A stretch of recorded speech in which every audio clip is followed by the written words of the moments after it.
अपनी सांसें खुद उपजाएं, अवसर खोजें, वृक्ष लगाएं। अपनी सांसें खुद उपजाएं, अवसर खोजें, वृक्ष लगाएं। अपनी सांसें खुद उपजाएं, अवसर खोजें, वृक्ष लगाएं। हम सबका एक प्रयास होना चाहिए कि हमारे पर्यावरण के लिए हम क्या बेहतर कर सकते हैं। बेहतर करने के लिए हमारे पास बहुत सारे ऑप्शन हैं।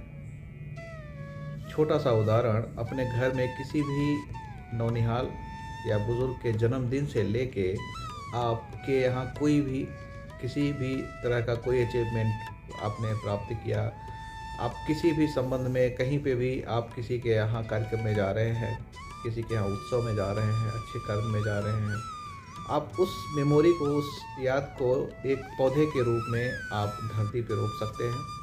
अपने पसंद के, अपने परिजनों के पसंद के पौधे आप धरती में रोप सकते हैं। वो एक बड़ा होके वो कहीं फूल देगा, कहीं फल देगा, और कहीं छाया देगा, और कहीं आपको इमारती लकड़ी देगा, कहीं औषधि देगा। तरह तरह के वृक्ष आपके देश में उपलब्ध हैं। कोशिश करिए आप स्वदेशी पौधों का रोपण करें।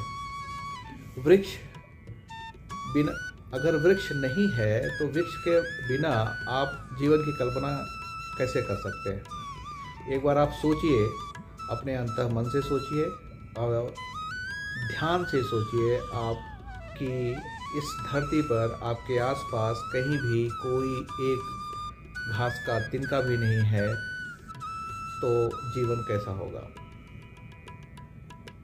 जब आप ये आँख मूंद कर देखेंगे तो आप ये भी देखेंगे साथ के साथ कि आपकी नदियाँ, तालाब, कुएं सूखे पड़े हैं और आपका ग्लेशियर भी पिघला पड़ा है। तो जिस तरह का भयावह दृश्य आप बगैर एक घास के तिनके के अनुभव कर सकते हैं, तो सोचिए आपके जीवन में पौधों का और इस धरती पे हर तरह के जीवों के लिए पौधों का कितना बड़ा महत्व है। मैंने अपना लगभग पूरा जीवन ही एक तरह से समर्पित किया हुआ है। मैं जितना भी थोड़ा बहुत आप सबके, अपने साथियों के साथ, अपने सहयोगियों के साथ और बहुत सारे लोगों के साथ, जो भी गंगा पार, यमुना पार में जो मिनी फॉरेस्ट बना है, जो अभी लगातार हर साल बनेगा और बन भी रहा है, लाखों पौधे लगे और बचे हैं। उन सब में लाखों लोगों का पसीना लगा है, मेहनत लगी है, उनकी भावनाएं लगी हैं, प्रशासन का शानदार सहयोग लगा है और मिला है। इस तरह का अभियान, मुहिम चलाने से अगर हम पौधे लगा सकते हैं और बचा सकते हैं, लोगों को हम मोटिवेट कर सकते हैं, तो हमें क्यों नहीं करना चाहिए। पिछले 3 सालों में 550 से अधिक लोकेशन पर ग्राम पंचायत में छोटे छोटे मिनी फॉरेस्ट बने हैं।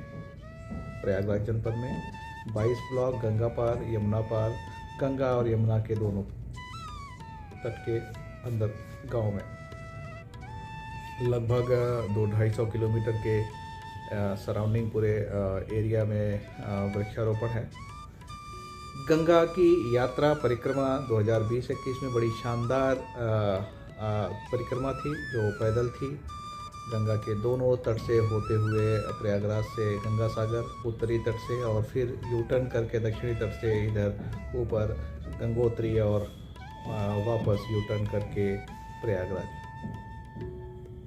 इसमें जितना भी संभव हो पाया अवेयरनेस प्रोग्राम, स्कूल, कॉलेज, गांव में ग्रामीणों के साथ वार्तालाप, पर्यावरण और नदी बचाने की मुहिम में चला।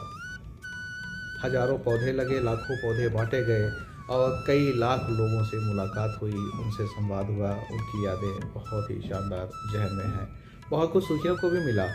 गंगा के किनारे बहुत सीखने को मिला है। रोज़ एक नया जीवन होता था, बंजारों वाला जीवन होता था। 35 से 50 किलोमीटर के आसपास चलना हो जाता था, जो कि एक बहुत ही चैलेंजिंग होता था, और अगली रात कहाँ रुकना है ये पता नहीं होता था। जो भी जगह देखी वहीं पे डेरा लग गया और रात गुजारी, भोजन किया, विश्राम किया और सुबह फिर यात्रा आगे बढ़ी।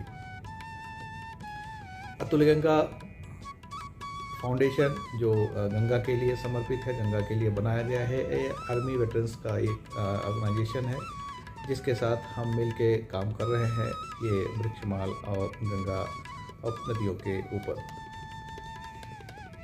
इनका समर्पण इतना शानदार है कि आप सोचिए कि 22 से 25 लोगों का एक दल जो रोज़ अपनी रसोई और अपने पूरे साजो सामान के साथ और पैदल यात्रियों के सहयोग के साथ पूरा 6 महीना से ज़्यादा पूरी यात्रा करता है। एक दिन भी कहीं कोई घर नहीं जाता, पूरी यात्रा लोग कंप्लीट करते हैं। जो माँ गंगा ने सभी का स्वास्थ्य बहुत ही अच्छा रखा, कहीं पे कोई तकलीफ़ नहीं हुई।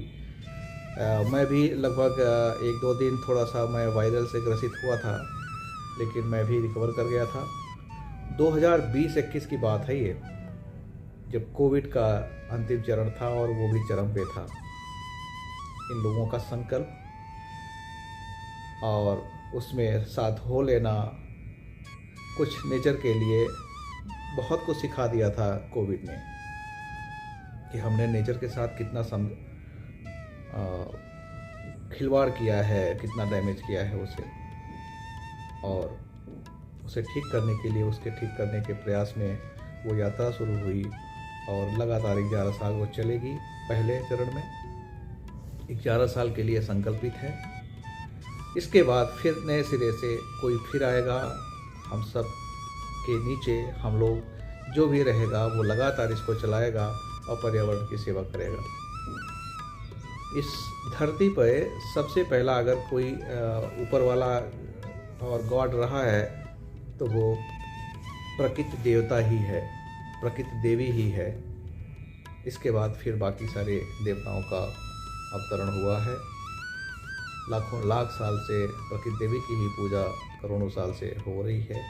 आने वाले समय में भी होनी चाहिए और होती रहनी चाहिए। उसके लिए हमें प्रयास करना पड़ेगा कि हमारे पेड़ पौधे, हमारे जंगल और हमारा पर्यावरण, शानदार पर्यावरण हमारा फले फूले, स्वस्थ रहे, स्वच्छ रहे, जिससे हम सब का जीवन भी स्वस्थ रहे, स्वच्छ रहे। आने वाली पीढ़ी हमें नकारे नहीं, हमें याद करे, अच्छे नेक काम के लिए याद करे और वो भी आने वाली अपनी पीढ़ी को एक अच्छा भविष्य दे सके।